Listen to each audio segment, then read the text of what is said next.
My wife, bless her heart, has gone through so many changes, wrote an article. If you haven't had a chance, anyone listening should check it out. It's on Medium, but it's effectively about me walking away from that money and also getting turned down by Y Combinator. People love it because it was transparent. I wrote it really to help myself to just kind of deal with what I was going through. And I said, hey, if it helps someone, great. She couldn't read it. She couldn't read it for months without it inducing some trauma. But she's so supportive, and that part's been amazing. What's up, Unfound Nation? Dan Kihanya here. Thanks so much for checking out another episode of Founders Unfound. This is our first episode of Season 4, 2023. So welcome to you first-time listeners, and welcome back, Unfound Nation. We're starting off this season with Donald Boone, who you just heard. He's the founder and CEO of BoxedUp, a B2B equipment rental marketplace. You could think of it kind of like the Airbnb for camera gear. Donald came from humble beginnings growing up in Maryland and followed his older brother in pursuit of an engineering degree at the HBCU North Carolina A&T. Donald had distinguished roles at companies like Exxon and Amazon, but as a three-time founder, the call of entrepreneurship has always been loud in his ear. And talk about conviction. At one point, he borrowed against his 401k for a previous startup, and he taught himself how to code from scratch. And get this, in the middle of the pandemic, with an incredible compensation at Amazon in hand, he decided to take the early insights and great traction he had at BoxedUp, and he quit his job and set out to make that company the success he knew it would be. Donald has a great story. You will want to listen in. Our episode is sponsored by Entrepreneur Struggle, a compelling podcast with host Chris Colbert from DCP Entertainment. If you're looking for powerful conversations that explore the mental and emotional health challenges that face entrepreneurs, Entrepreneur Struggle is for you. Chris does a great job unpacking issues, finding wisdom, and sharing stories. Check out Entrepreneur Struggle anywhere you listen to podcasts, or look for a link in the show notes. Before we continue, please make sure to like and subscribe to Founders Unfound. We're available anywhere you get your podcasts, even on YouTube. And of course, please follow us on Twitter, Instagram, or LinkedIn at Founders Unfound. And if you like what you hear, drop us a review on Apple or at podchaser.com. Now, on with the episode. Stay safe and hope you enjoy.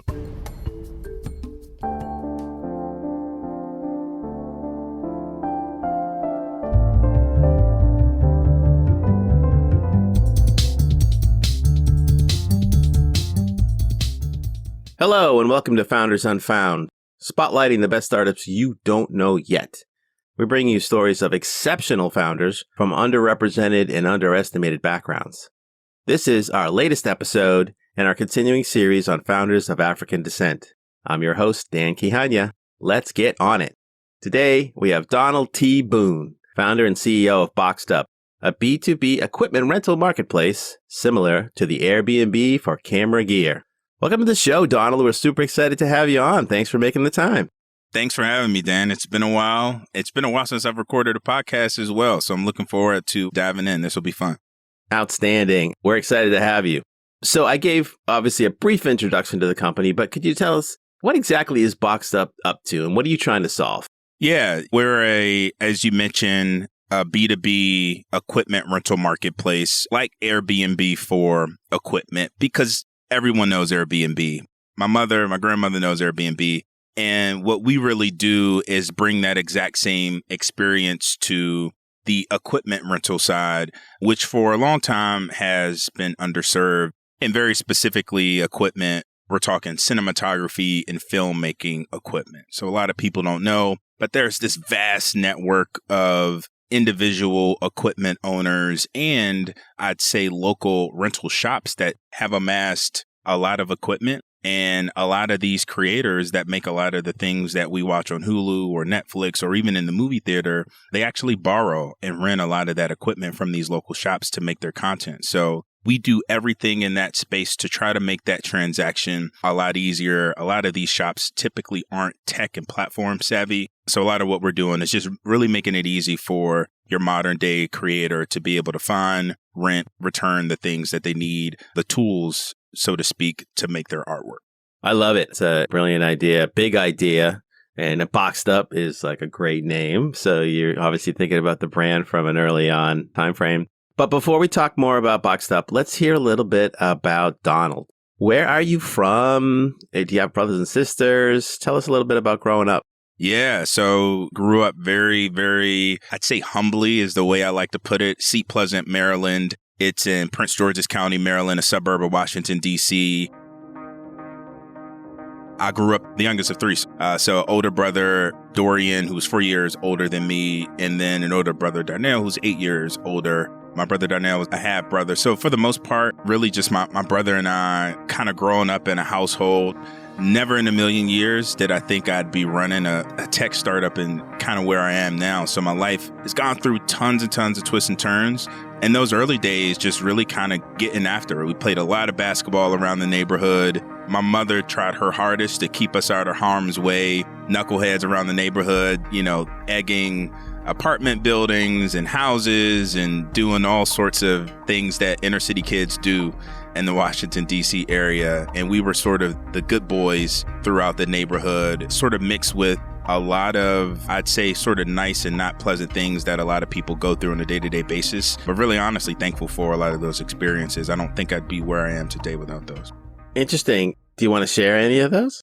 Yeah, I mean, we can go as deep as you want. I mean, a lot of people talk about experiencing the world being a tough place for them to kind of learn how to navigate life. Honestly, my household was probably the toughest place. So at a very young age, I had a father who dealt with depression and ultimately drug use. So he was a drug addict from, honestly, Dan, as young as I can remember. And, it's funny to say that out loud because when you're in it, it just doesn't seem nearly as insane as it is when you reflect back on it, 30 years ago. But I grew up, my mom was retired FBI. She got her master's. She was sort of this perfect depiction of what a middle-class working woman would be. And my father was this really talented guy who worked with his hands. In my eyes, he was really like the first engineer that I'd ever met. But he dropped out in middle school and he dealt with so much throughout his life, his brothers, his sisters. And when the man that I knew was not all of those things that I know now, he'd lay down on the couch. I'd go off to school. My mom would go off to work and he'd just be on the couch and he'd go in the bathroom and he'd spend 45 minutes in the bathroom. And then he'd come out in a different mood. And as a young kid, I didn't know what that meant. It's just like, dad's going in the bathroom, he's coming out, he's feeling well. And then a couple days later, dad's acting weird. He's a little angrier today. I wonder what that is. And, you just start to deposit all of these things into your memory banks as a child. And then I'll never forget, I was probably about 10 years old. I was collecting some allowance money for doing good things around the house. And I was like, man, this is weird. My wallet was just on the table. It had $20 in it. I went outside. I came back in. My wallet's there, but the money's gone. And, what's going on? Like, Mom, have you seen my money? Dorian, have you seen my money? Dad, have you seen my $20? No, haven't seen it, son. A couple days later, he comes to me and says, sorry, here's that $20 that I borrowed and I took out of your wallet. And, you get these really sobering moments of like, okay, this is pretty intense. So grew up, hiding my wallet and my pillow because dad would take it to feed whatever he need. Coming home from basketball practice, mom and dad are arguing, mom not feeling safe in the house. So when you grow up in an environment like that and dealing with things that a lot of kids don't have to deal with at that age, you just mature really, really fast. So the reason why I can look back and say I'm thankful, my brother and I will reflect on these things, say, man, it'd be great if dad were present. And then he come and say, man, you know what? Had everything been perfect, I don't think you turn out the way that you are right now without going through what you needed to go through to mature as fast as you needed to. And then when you get into real world situations, especially doing what I do on a day-to-day basis, it's not that bad because it's all relative. I can always go back to say, well, I got a house, I got a home, I got a family, I can eat, things are good. So that's why I can look back on it now and say thankful. But going through it, no, it was tough. It was really rough. Sounds like it. And it sounds like you and your brother were probably kind of close and in it together somewhat. Definitely. He was I would like to call my father figure. I've let him know that. Anybody who would listen, I'd say, that's sort of like had an older brother, father. He was a mechanical engineer. I became a mechanical engineer. He went to North Carolina, A&T, a historically Black college and university. I went to the same school. So I sort of started patterning my footsteps after him. He played basketball. I played basketball. So really everything that he did, I tried to pattern after him as well. So he was a great, great person for me to learn from.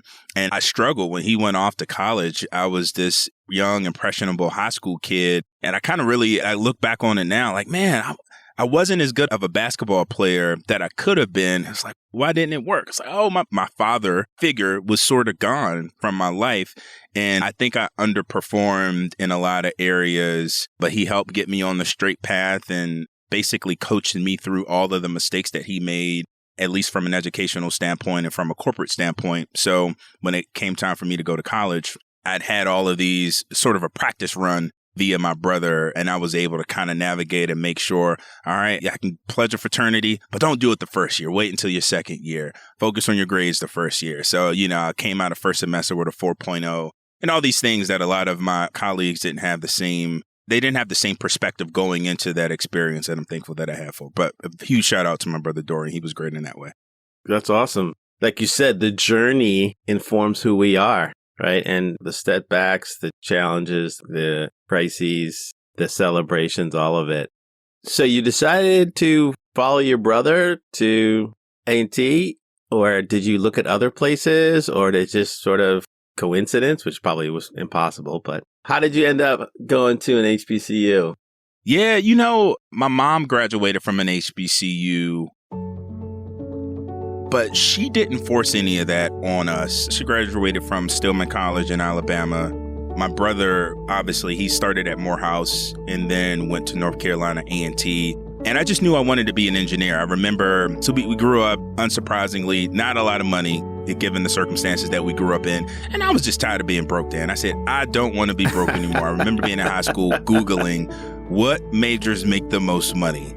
Engineering, great. I'll be an engineer. I'm good at science and math. I think I can do that thing.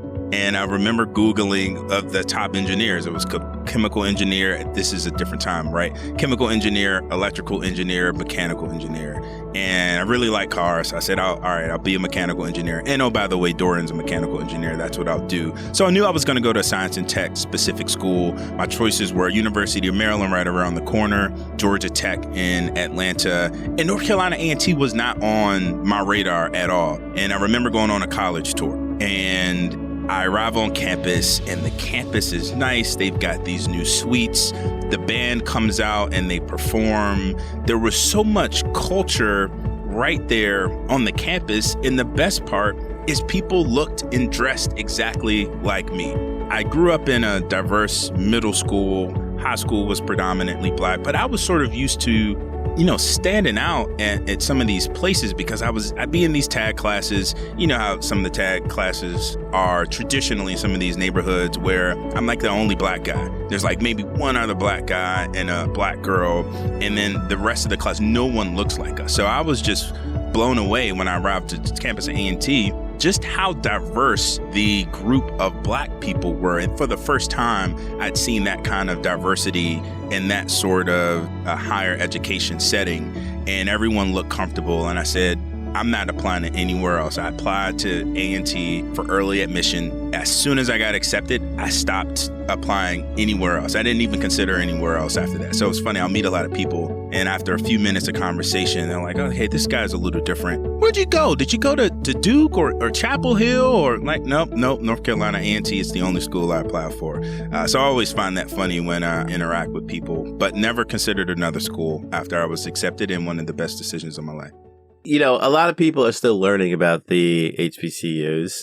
Unfortunately, they're under the radar, even though they shouldn't be. What's one thing that you could tell somebody about your experience or just about going to an HBCU that they may not know? Yeah, I wish it wasn't this way, but I am excited about how mainstream they've become. And I think the one very specific thing that I'll sort of draw attention to is there is a good friend of mine, and he was married to, and I say was because they unfortunately are divorced now, but he was married to a young lady from Ghana. She was Ghanaian, and she came from Ghana, and she entered Wake Forest, and we both ended up working for the same corporation. I, of course, went to A&T, and I remember him coming to me, this is probably a year or so into her career, and to say, Donald, how do you manage what you do in corporate America and dealing with microaggressions and people may not respecting you as much. And I said, to be quite honest, I've grown up in it my entire life. But secondarily, I went to a school and I had so much confidence instilled in me in this very impressionable age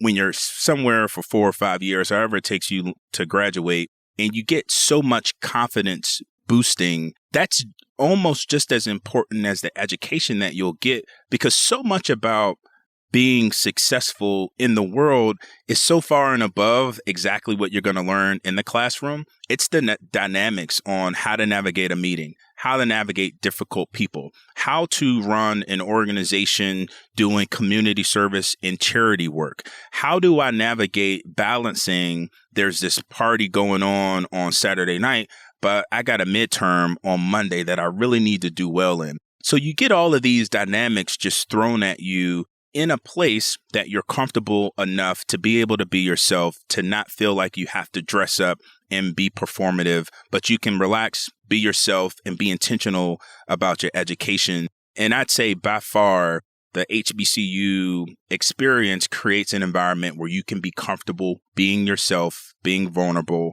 and learning how to be professional and an adult. And I don't think that you always get that opportunity, especially if you're a person of color, especially if you're Black at a predominantly white institution. I think they're amazing, but I think you have to go there with your eyes wide open, knowing that your experience is going to be different. That can be okay if you're getting that nourishment from somewhere else. But I think by far that part about the HBCU experience has been great for me. That's great. I've heard that several times, this idea of confidence and the ability to thrive without some of that other friction in your life, because you don't have to sort of balance, how do I maneuver in this place where I'm not necessarily welcomed, or I have to justify my difference.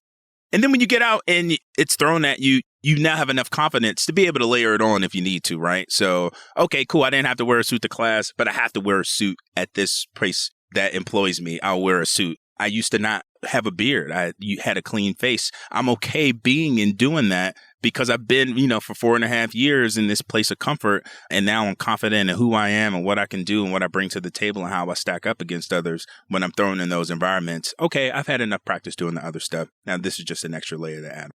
Nice. So tell us about your corporate experience. So like you said, you probably had this aspirational vision of, hey, I want to have means, at least have choices and income. And so Exxon probably felt like a good place. What was that experience like? It was amazing. I spent 8 years there right out of school. And for some context, I graduated in 2008. Honestly, a lot like it is right now. It was the middle of the financial crisis. I remember accepting a job. I was going to be a sales engineer for Carrier AC. And the guy calls me and says, unfortunately, your role has been eliminated and we can't bring you on. And it was there in December. The career fair had been in September. Now I was still without a job, but I was out interviewing somewhere. And I get a call from who would become my manager from Exxon. It's like, hey, we really like you. We want to bring you in for an interview. And after our interview, he said, you got 3 options. You can live in New York, you can live in Miami, you can live in Washington, D.C. And I'd grown up in D.C. I'd spent a lot of time in New York. I said, this is no brainer. I'm going to live in Miami.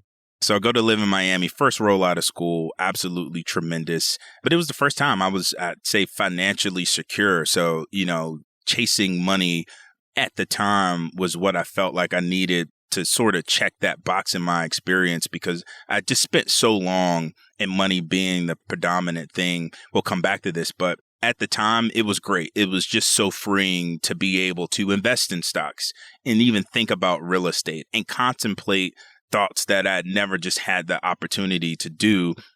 And while learning at a place that was a Fortune, between us and Walmart at the time, Fortune 1 company. So you're just getting these really amazing corporate values, you're around a lot of smart people. I'd still to this day, the highest IQ on average of any place that I've worked. Just a tremendous amount of chemists and PhD engineers. I mean, people who are amazing at their crafts, and just being in that pressure cooker and trying to learn. Everyone was the valedictorian, salutatorian of their class. They were the captain of the swim team, volleyball team. So everyone was just really well-rounded, great communicators, and also smart as all get out. So it was a really competitive space that honestly set me up really well for the rest of my career. So, it wasn't until later I kind of learned, like all corporations, their corporation. But you come in young and a novice child. It was great for me in the early days. What was missing? You're not there still. So what was missing that called you to move away, to move on? I think at the time, innovating on behalf of customers. I remember I was always entrepreneurial, and I was even entrepreneurial in the corporate sense. And I come to my management with all these big ideas. Hey, I know we do this one thing well. We sell gasoline better than anyone in the country. But what if we created a platform so our customers didn't have to call us and we didn't have to negotiate these prices and do all of these weird mental gymnastics in order to show them a price? They could just log on and be able to see what our price was at the rack. It's basically where trucks go to pick up their fuel in Richmond or in Torrance, California, and all these different places. And I remember management, it kind of almost have a chuckle like, oh, you just don't know what you don't know yet. That's not what we do here. We sell gasoline. This is our bread and butter. That's a great idea, maybe at some point, but not right now. I would just constantly find myself running into these situations where it was not in the culture. And I think the other piece that wasn't in the culture was embracing who I was as a person, and specifically as a Black male, that I felt like I needed to at the time. So as an example, I remember a mentor of mine, we sat down, we had this conversation. And at this time, Dan, I wanted to be, I was gunning for, I'd be vice president, CEO. I mean, that's how strong of a hunger I had to succeed wherever I got placed. And I had a lot of mentors, and as a Black woman came to me and we were having lunch, and she said, all right, Donald, you got any questions for me? I said, nope, I don't think I have any more questions. I think you've answered everything. I feel really, really good about the path that I'm on. I was always a top performer. And she said, all right, well, I've got something for you. She said, has anyone talked to or spoken to you about your facial hair yet? I said, no, they haven't. I don't know why they would. She said, and it wasn't nearly as long as it is now. And she said, well, I think you should cut your beard.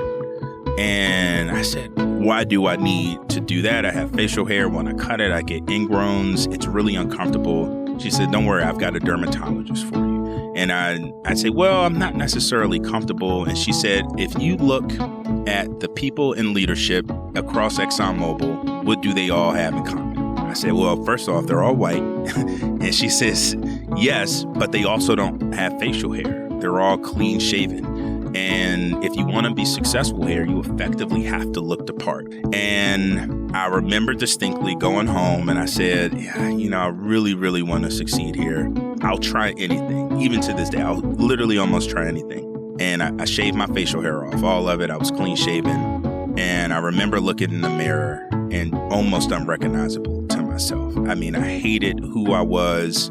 And I hated what that moment represented for me. It represented that I effectively needed to become someone else in order to be successful. And, as long as I would be in this scenario where I'd basically be putting on a mask or putting on a different version of me and only bring a part of myself to work, I'd never truly be successful. I cannot be them. I can only be me. And that was just a microcosm of really sort of the broader issues that presented themselves in that workplace. But that was the one where I said, all right, I think I got to make a change. I need to go somewhere else where I feel comfortable being me. It's funny that the next role that I got later at Amazon, my first day of work for our corporate photos, I wore a hoodie I had my facial hair. And I said, if I'm going to work here, they will accept me for who I am, but nothing else. That's the only way. So again, thankful for that experience, but also grateful not to be there anymore. That's a great story. And we're going to find out more about Amazon and your startup journey and being yourself in a moment. But we're going to take a short break and we'll be right back with Donald Boone from BoxedUp. If you're a freelancer, entrepreneur, or just starting a business of your own, then you definitely need to be listening to Entrepreneur Struggle. I'm Chris Colbert, and I love having fun conversations with fellow entrepreneurs about their struggles. You have good years, you have bad years. I mean, it's not like weeks or it's like years, right? Because let's be honest, we all face challenges, but there's no reason that we have to overcome them alone. Just search for Entrepreneur Struggle anywhere you get your podcast. So we're back with Donald Boone from BoxedUp. So Donald, tell us how you ended up at Amazon. So that Exxon experience taught me that I really wanted to be somewhere where they cared about the customer a little bit more. And I also wanted to be somewhere where they were innovating. The piece that I didn't mention about my time at Exxon is I did a really crazy thing. I launched a startup in 2015 with some of my 401k money. I took a loan against my 401k. I would do it again today if I could. But I launched this startup. It ended up getting crushed effectively by Uber Eats. But that entire experience showed me, okay, my ideas aren't crazy. Exxon had it wrong. And I actually had a mind for this stuff, that my brain thought in problem and solution and I could do it well. But I had no sense of the process. You know, the culture at Exxon was just not an innovating culture. And I said, I really want to go somewhere where I could learn. And we were doing a project to potentially sell our things on Amazon while I was still at Exxon. And these were canned products, things that could be in an e-commerce environment. And my management told me, I want you to go out and learn everything there is to know about this company, Amazon, and why they would want to list our products on their platform. And for 3 months straight, I sat with a Fortune 500, a Fast Company magazine, and Jeff Bezos was the cover story. And I just poured through it. And in my research, I'm like, this company is amazing.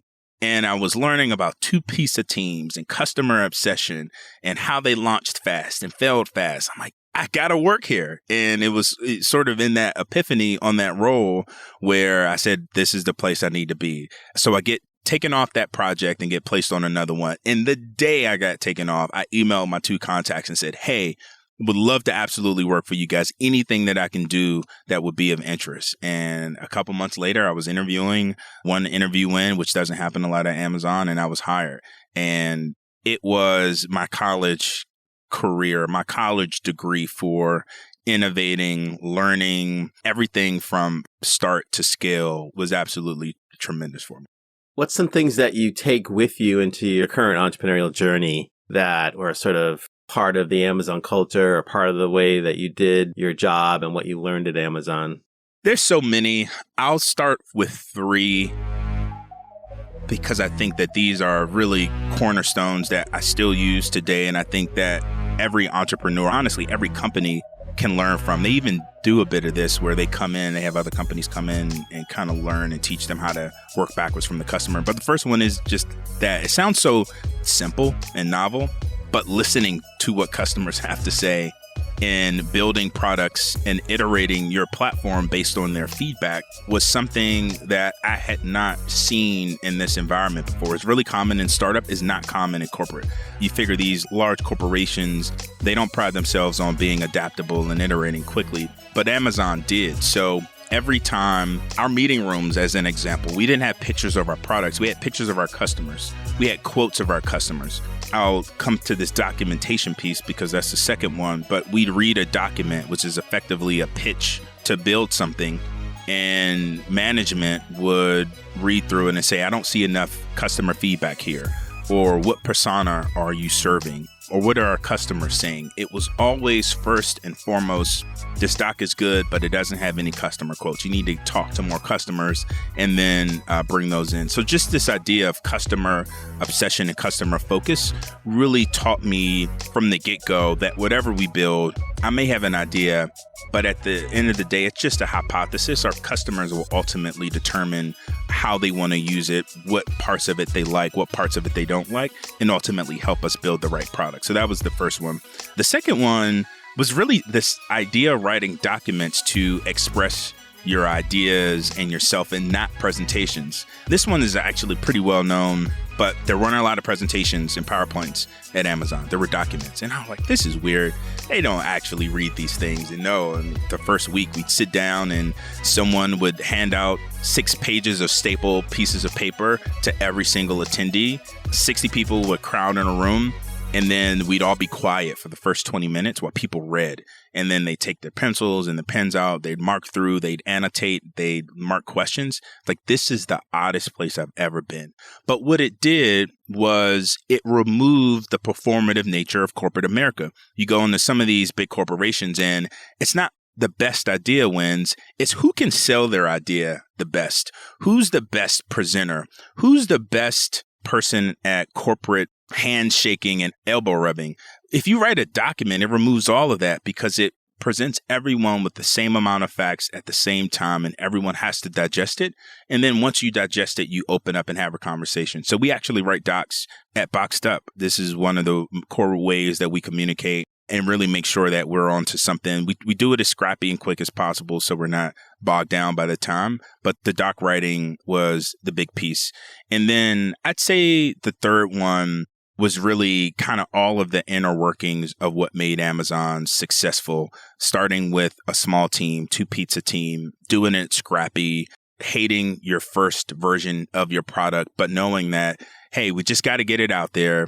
Someone will use it. They'll poke holes in it. And when we solve their problem, they will tell us what else we need to add to it to make it something that they love. And this idea of launching with something that is an unfinished product and then ultimately scaling it or selling while you're still building. These were all novel concepts that I wouldn't have dreamed of had I stayed at ExxonMobil that I'm happy that I've taken with me. And I've seen in some other areas like Y Combinator does a lot of that as well, and kind of coaching the way that they coach their startups to find product market fit and ultimately succeed. Good lessons. And it's a really fascinating company from that standpoint that they're able to maintain that kind of culture as big as they've gotten. Let's switch gears. Let's talk about BoxedUp. What was the inspiration for this idea? Yeah, so I was at Amazon. I'm sitting there and I'm watching the success that they were having operating in this marketplace. I was in a place called Amazon Business. It was a B2B marketplace. So someone like Microsoft would come on and say, we need 2,000 computers for all of our employees. And Amazon would go find a B2B supplier who had the ability to provide them that at scale and then get it to them wherever they were. Truckloads of paper, think really, B2B transactions, everything you love about Amazon, but for business. So I was sitting there and I'm just seeing how the sausage is made. Like, man, this is pretty tremendous. There are companies that are making a lot of money selling products on Amazon and customers that are finding a lot of value. I wonder why this doesn't exist for things that I just want to borrow. If I just needed a drone for a couple of days, I needed a camera. I was tinkering around, had 2 3D printers. Like, man, I don't want these 3D printers. Can someone pay me to use them? Or I wish I could have borrowed it before I spent, all this money that I spent on it, because they're cool, but I don't need one.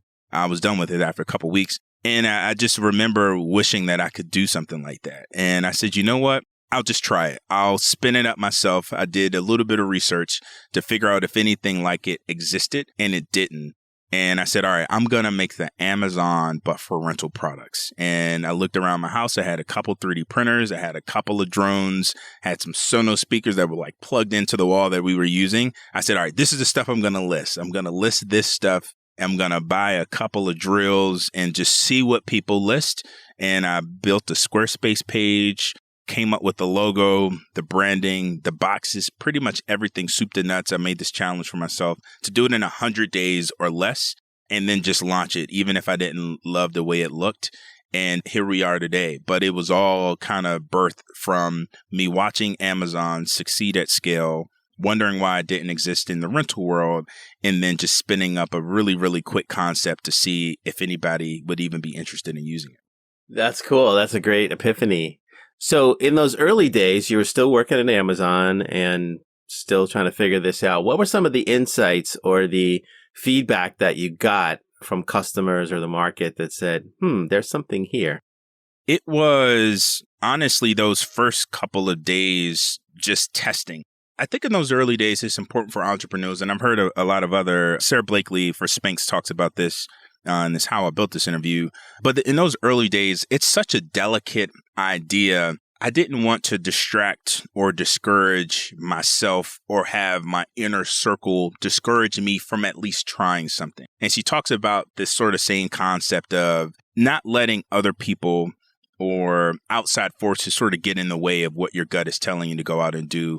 So honestly, in those early days, I didn't test it with too many people. It was basically just my wife and I, like, this could be something big. I'm going to go and sprint and launch. I talked to a couple people that say, yeah, I think there could definitely be some value there, but not a ton. And because I invested so little money, it was basically just a free website and some branding. I said, I'll just throw it out there and see what sticks. But within a couple of days, people were borrowing drones and borrowing tools, borrowing podcast mics, cameras. It definitely was not a business. It was still just very much a novel idea. But it was enough feedback for people like, oh, this is pretty cool. I can just borrow a drone for a couple of days. This is awesome. I'm going on a beach vacation and I love these drone shots. I'm going to use BoxedUp to do it. And people were using it. So we weren't making anything sizable, but it was enough validation to say, okay, there's something here. I don't know if this is the business, but there's something around renting and the convenience that comes along with it that people like. I think I should double click and see if there's anything else here. So you're on this journey. You've got these initial ahas like, oh, there's something here. What is the point at which you say, yeah, there's a real business here and I need to figure out a way to focus on this and go for it? So COVID hit. You know, it's funny how the world works. I am a person of faith, so I do believe in God very much so, and how God works in that COVID hits and it was absolutely devastating. I mean, everything went to zero and it forced me to pivot into a solution that, again, I was just tinkering around with. But everyone was dispersed into their homes almost immediately with no prep and people didn't know what they were doing. And I said, all right, I got these cameras around the house. I've got these mics around the house. This could be something. So I configured it. I sent it to a friend of mine. We demoed it. And she's like, Boone, I think you have something here. I think you should try and pitch this. And I'm like, you think so? You think people would pay for it? She's like, absolutely. We have all these talks with all these Fortune 500 leaders, and they all look crappy because they don't have any webcams and they don't have any high quality materials. So I said, all right, we'll see. And at the time, Afrotech was going virtual because of COVID. And I remember I cold emailed Afrotech, and then I got my wife to introduce me to someone else. So she got bombarded with these emails, just the person running their virtual conference. And she said, we'll try it out. So in about a span of a couple of weeks, we got all of Afrotech virtual speakers to use BoxedUp kits. So about 30 kits. And then I said, all right, if they'll buy it, I'm sure other people will buy it. So it was cool because I was able to sort of test it in a safe environment within our community, within Afrotech. And then I go and pitch Google. And then I was pitching these Fortune 500 companies. Then it just felt like kind of something that I was used to, and people started using it. So we were packaging up videography kits in order to enable people to either record or live stream video or high quality audio. And it started taking off to the point where if it had not been for COVID, there's no way I'm able to fulfill any of these orders, because I'd basically do my work during the day. And then as soon as my workday would end, I'd package up all of these products and then ship them out. And the volume and the money has started to pick up so much. It was just demanding so much of my time. And I remember having a conversation. I finally got in front of Morgan DeBon, who's the CEO and founder of Blavity and Afrotech. And she asked me, she says, have you thought about raising money at all for your startup? I said, no, I've been kicking it around. Not yet. She said, you should. And when you're ready, I've got a check waiting for you, but let me know what you need. And it was the first time I'd gotten validation from someone who had seen this, who's like, yeah, when you're ready, I think you might have something here. When you're ready, let me know. I'll be an angel investor. And I said, well, what do you think about my job? Can I do it while I'm still working at Amazon? I'm safe. I'm making money. What do you think? She's like, you got to quit your job, Donald. You cannot stay at your job and do BoxedUp on the side. So it took me a couple of months, but I came back and I said, all right, Morgan, I think I'm ready. And she kept her word. She invested in me. And then I quickly got my mom to write a small check.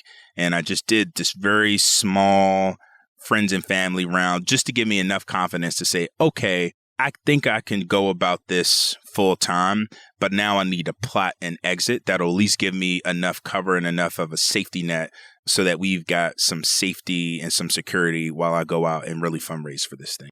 That's a big decision, though. And I think there must have been some pluses and minuses and intellectualizing, like, is there a way that I can balance off my security versus the risk I'm taking? Was there a pause about it? Or did you say, okay, this is it, an X date or Y milestone for a BoxedUp and I'm gone?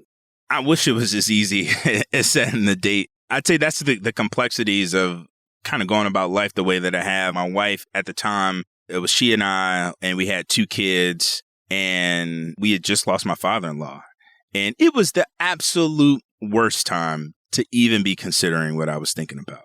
At the same time, it was weeks after George Floyd was murdered in the street. So you've got civil unrest. You've got our family dynamics that are thrown off. We're in the middle of a pandemic.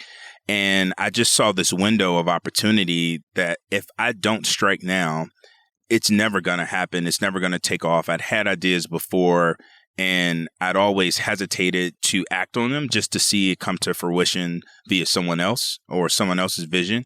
And I said, not this one. This isn't the moment. I went home, I prayed about it, and I woke up and I'd have the next sort of email and direction that I needed to go. So it was tough. And I'll share this as well. The weeks leading up to me turning in my resignation papers, it was annual performance review. And I remember distinctly receiving the paper that had my total compensation for what I was going to earn at Amazon that year. And it was $345,000, $345. I'd never seen, I'm from Seat Pleasant, Maryland, PG County. I'd never seen money like that ever in my life in a bank account, let alone something I'd make in a year for total compensation. And it was just, mind blowing. And my wife, her father is a retired accountant. She's very conservative. And it just, even working up the courage to go to her and say, babe, I know this is a tough time, but I'm going to quit my job. I'm not happy there. I'm not fulfilled. I think BoxedUp can become something, but I'm going to make sure we have enough of a security blanket. And thankfully, when I joined Amazon, I got enough shares, and those shares had grown about 3x in value that I said, all right, here's what I'm going to do. I'm going to give myself 6 months to go out, do this full time, and fundraise. And if I can't do it in that amount of time, I'll go back to work. And thankfully, we also got pregnant. So I had a window where I was on paternity leave where I could actually go in and kind of just tinker with seeing if I could do BoxedUp full time. So I took a few weeks off with our 3rd child.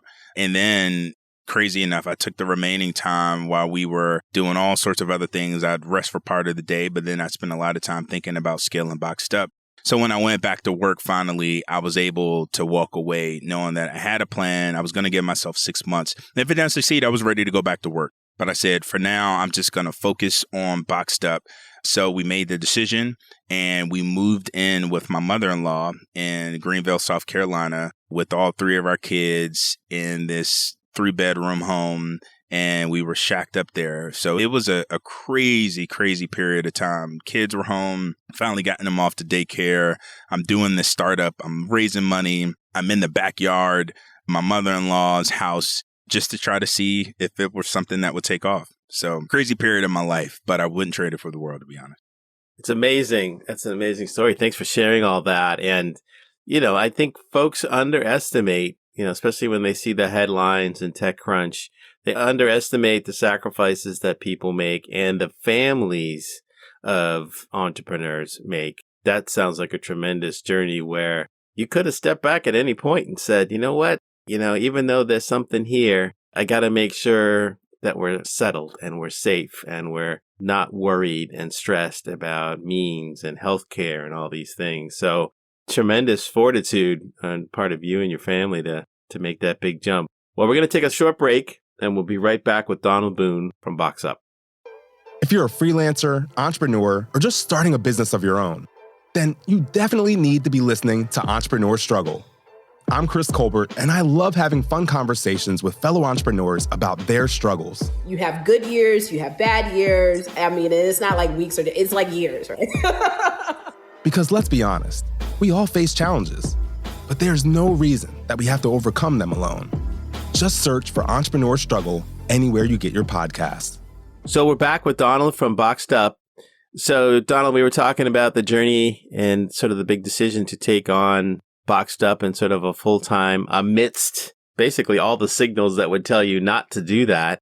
How has your family adjusted to you being an entrepreneur? Is this just like your kids growing up now, just like this is what dad is, or does this feel different to them? Or how have they supported and adjusted to you being a founder? That's a very insightful and thoughtful question.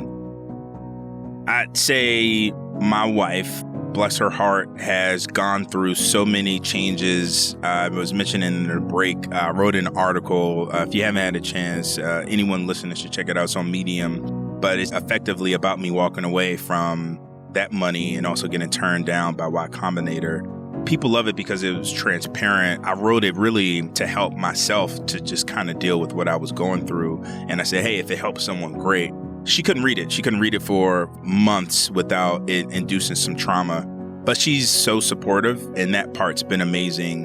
The kids, they're so adaptable and malleable. It's amazing to see them not truly understand what I do, but see me doing some stuff. It's like, oh, dad's working with boxes today. Hey, can we help? So, they'd help me load up the car in the early days when we were shipping a lot of products before we were primarily platform. They helped put boxes in the car, and then the boxes would come back. We get returns, and I'd flatten them, and they'd go sliding down the hill in boxes. So they've only really known me to be an entrepreneur. So I think from that large part, it's cool. So much so, last summer, my daughter, she's got this bug, and I'm like, man, I want my kids to get a lot of things. I don't know that I'd wish this entrepreneurial brain on anyone, but she's totally got it. Her and a friend did a lemonade stand, and in about 3 hours, they made about $65 in a lemonade stand. I was like, there's not a good enough lemonade in the world to make that. But come to find out, she sell a glass of lemonade, and she just asked people for money. Like, hey, are you going to leave a tip? So she's got the same hustle and attitude that I had. I used to sell candy. I used to sell my mom's leftovers, and she's totally got the same thing. So it's funny to kind of see it come to fruition. And now, my kids know that that's a path. There is a path to being an entrepreneur full time. Mom works at Microsoft. Dad used to work at Amazon. They do know that, but now dad has his own company, and that's what he does. So I am grateful that it was not a path for me. I probably would have taken it if it were a viable option. But now my kids know that it is one. So honestly, I'd say they love it, and they love seeing me around and kind of the flexibility that I have with the startup. What a tremendous gift for them, even if they don't become entrepreneurs, to know that you can take chances and innovate and change the world in ways that sometimes the straight and narrow doesn't allow. So where is BoxedUp now? Like, where is the business? What's the state of the business? Who's your main customers these days? What's going on with the company right now? So very specifically, we're post-seed and prepping, if all goes well, over the next 12 to 18 months. Pretty soon, a Series A as well, because we are in the startup world on our way or finding product market fit. So we closed our seed round in March of 2022. And really throughout that entire fundraising process was really a come to Jesus moment of, hey, what's our product? What is it? Who do we serve? And the initial iteration, the MVP, it was a lot of things, but it was not focused on a customer and a persona and a pain point. It was an idea. It was a hypothesis. And really the months during and after the fundraise was really who is the core customer who was going to serve as BoxedUp's beachhead, so to speak, that we'll focus on with a hyper focus to really build for that customer. So we weaned off all of the things that really didn't serve a core persona, which is a filmmaker, cinematographer, very specifically. So we only discovered this persona and talking to customers and getting feedback to say like, hey, you've used us before. Well, what's stopping you from using us even more? And we get feedback like, hey, getting stuff shipped is great, but I actually use local shops that have all of this equipment. And I use it because I'm on a set that's a $2 million project. The last thing I want to do is show up with something that doesn't work and have it be my fault. So I need to go. I need to walk into a place. I need to prep it. I need to build it. I need to put eyes on it. And then I'll take it. So I rent locally. And even that alone was a big switch for us to say, okay, if we want to serve this kind of customer, this is what we're going to need to do. And then we ask additional questions like how many projects you do, how much money you spend. And it became very obvious to us that this cinematographer, anyone creating high-end film, commercials, etc., they are frequent renters, which is perfect for us because they are going to transact at a frequency that they would need our service. Even if they don't use us, they have a trained customer behavior. They use a rental product very frequently from multiple partners. So we wanted high frequency. We wanted someone who we could name via title and target them via title. And we wanted something that could serve and was large enough to serve as our core beachhead, that there was enough growth and enough area for us to expand and really serve this market. And then if we got it right, we could go out to other industries like construction, like hospitality. All of these other industries are also rooted in rentals and borrowing things for short periods of time for long-term financing, problems that we could all solve if we got this initial beachhead right. So it's been amazing to go from shipping drones and small cameras to actually helping local shops that have millions of dollars worth of equipment connect to a cinematographer working on a $3 million budget project, all with our software and not us having to physically touch the asset. And by doing that, we can serve faster, we can iterate faster, we can grow a heck of a lot faster than we could previously. I love that evolution in the idea of this inefficiency and this disconnect with supply and demand. I was just mentoring the latest Techstars group in Seattle, and there was a group there that does kind of the same thing with flowers. There's a bunch of these local farmers who all have local inventory, and how do you connect those to more of a global demand? So it's very similar. I love that. So tell me, Donald, let's say 6 years from now, you're ringing the bell, so to speak, at the NASDAQ big board, and you're celebrating that. And I get to come up to you and say, wow, this is awesome. This is really obviously success. What does success mean to you for BoxedUp? It is really seeing true or become this trend that we've already started to see in the way people consume, where this younger generation is really fascinated by experiences and less ownership. We see it with the housing market, where a lot of Gen Zers and millennials, they don't own homes. They just rent for certain periods of time. They don't own cars. If they do, they might lease. So you have an entire generation that's transitioning to this way of living.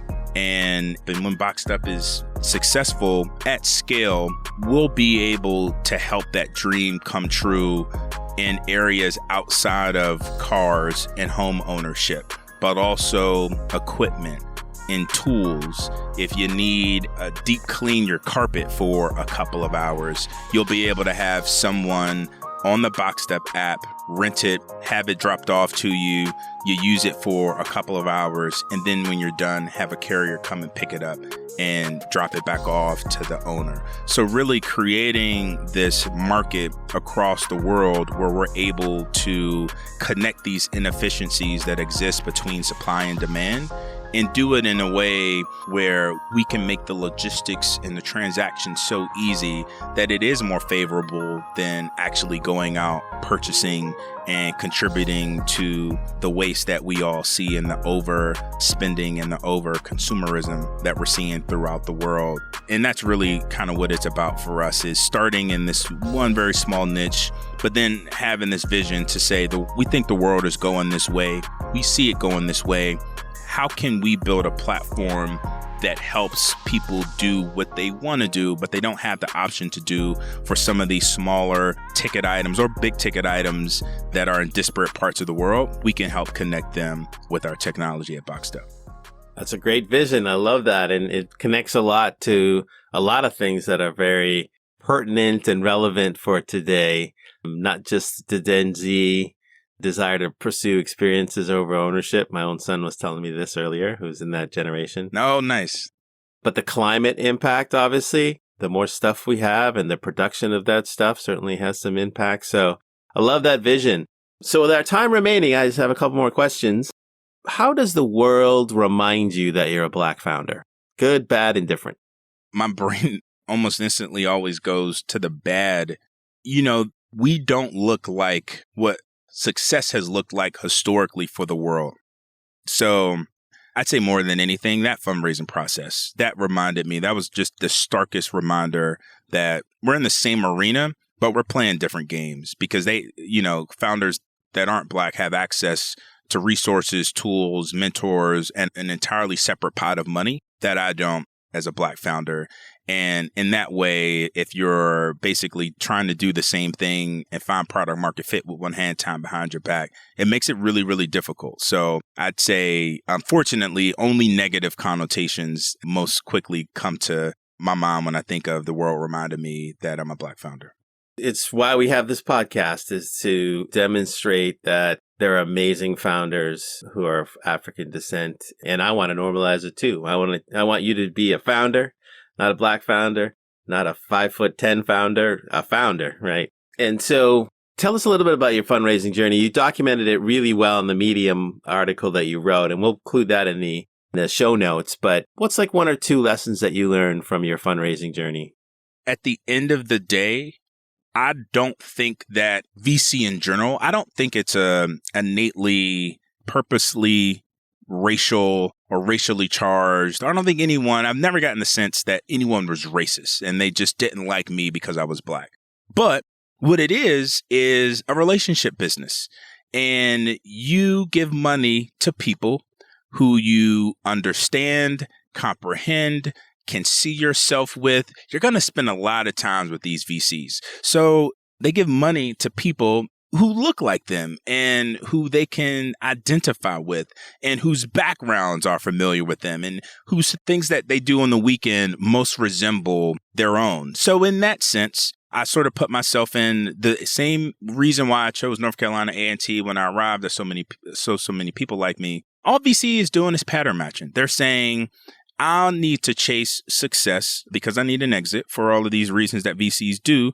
And inherently, it leads them down the path of funding people that look just like them. Unfortunately, though, until the construct of check writers and LPs and more VCs actually have the capital to deploy and founders that look like me, it's just always going to be a challenge. So from a fundraising perspective, I was reminded of that pretty early. I'd get furthest along with people who I knew well and people I could forge a relationship with or that I knew or came from a warm welcome of some sort. But it took a long time. And I think if I had to do anything over, I'd treat it far less like a transaction and a pitch and more about building a relationship, which happens over time.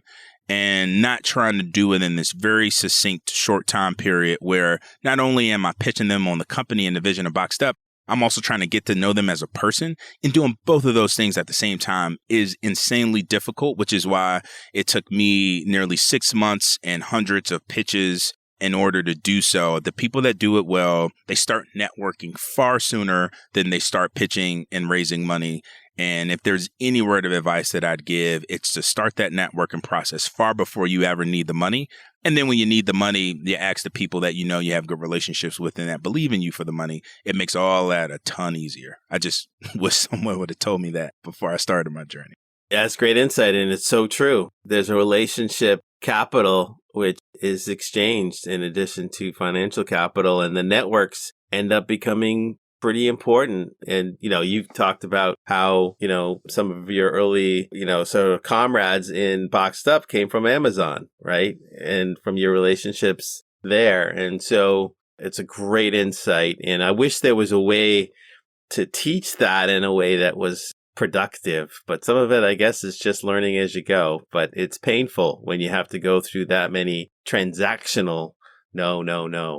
So we're coming to the end of our time, Donald. This is awesome. I actually could do a 2-hour podcast with you.